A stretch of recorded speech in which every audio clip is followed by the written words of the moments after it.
جابر بن عبداللہ انصاری رضی اللہ تعالیٰ عنہ کہتے ہیں غزوہ خندق کے موقع پر آپ صلی اللہ علیہ وسلم کی خدمت میں حاضر ہوئے اور کہا یا رسول اللہ صلی اللہ علیہ وسلم خندق کھودتے ہوئے ایک پتھر ایسا ہے جو ٹوٹ نہیں رہا، بڑی کوشش کی ہے اس چٹان کے اوپر ہم نے بڑے کدال مارے وہ ٹوٹتا نہیں، تو آپ نے فرمایا میں خود آتا ہوں۔ اب آپ صلی اللہ علیہ وسلم خود بنفس نفیس تشریف لائے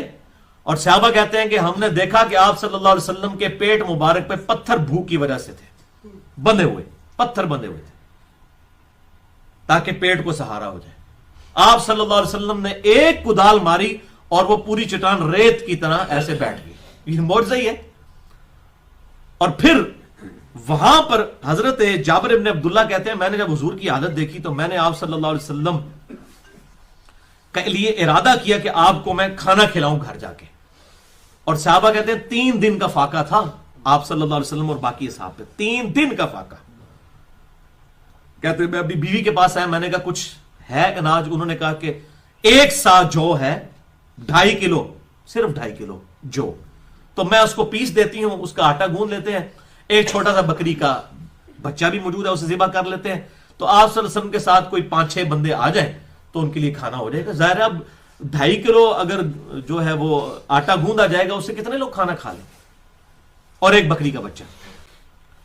بہرحال وہ انہوں نے آ کے آپ صلی اللہ علیہ وسلم کے کان میں کہا یا رسول اللہ علیہ وسلم، وہی میں آپ کو اپنی لینگویج میں کہنا 2-4 بندے لے کے آ جاؤ، کھانے کا انتظام کیتے ہیں، اور کان میں اس لیے کہا کہ تاکہ باقی لوگوں کے لیے کوئی معاملہ ایسا نہ ہو۔ تو آپ صلی اللہ علیہ وسلم نے بابا سے بلند کہا بھی آج سب کی جابر کے ہاں دعوت ہے۔ وہ ان کا تو جناب آسان خطا ہو گیا، انہوں نے کہا میں اتنے بندوں کی میں کیسے دعوت کر سکتا ہوں، 1000 کے قریب بندہ، وہ تو 10 بندوں کے لیے بھی کھانا نہیں ہے۔ پھر ان کو تسلی ہوئی، انہوں نے کہا جب اللہ کے نبی نے کہا تو پھر، اور پھر آپ نے تسلی دے دی، کہا جابر جب تک میں نہ آؤں ہنڈیا کو چولہے سے نیچے نہیں اتارنا اور روٹیاں نہیں پکانا شروع کرنی جب تک میں نہ آ جاؤں۔ آپ صلی اللہ علیہ وسلم تشریف لائے، آپ صلی اللہ علیہ وسلم نے اپنا لعاب دہن مبارک، اپنا تھوک مبارک اس ہنڈیا میں ڈالا اور اس کے لیے برکت کی دعا کی۔ تو آپ صلی اللہ علیہ وسلم نے فرمایا کہ اب تم اس آٹے میں سے گونتے جاؤ، آٹے میں سے روٹیاں پکاتے جاؤ، اور سالن جو ہے وہ چولہے پہ رہے، اس طریقے سے سالن نکالتے رہو، اس میں سے اس کا ڈھکن اٹھانے کی ضرورت نہیں ہے، ادھر سے جو ہے وہ آٹے کے اوپر سے کپڑا اٹھانے کی ضرورت نہیں، بس نکالتے جاؤ۔ اور وہ لوگ ٹولیوں کی شکل میں آتے رہے، کھانا کھاتے رہے، حتیٰ کہ جابر بن عبداللہ کہتے ہیں 1000 لوگوں نے وہ کھانا کھایا۔ اللہ کے محبوب صلی اللہ علیہ وسلم صحابہ کھا کے چلے گئے تو کہتے ہیں میں نے ہنڈیا اٹھا کے دیکھی، وہ اتنی تھی جتنی ہم نے پکائی تھی، اور آٹا جتنا گوندا تھا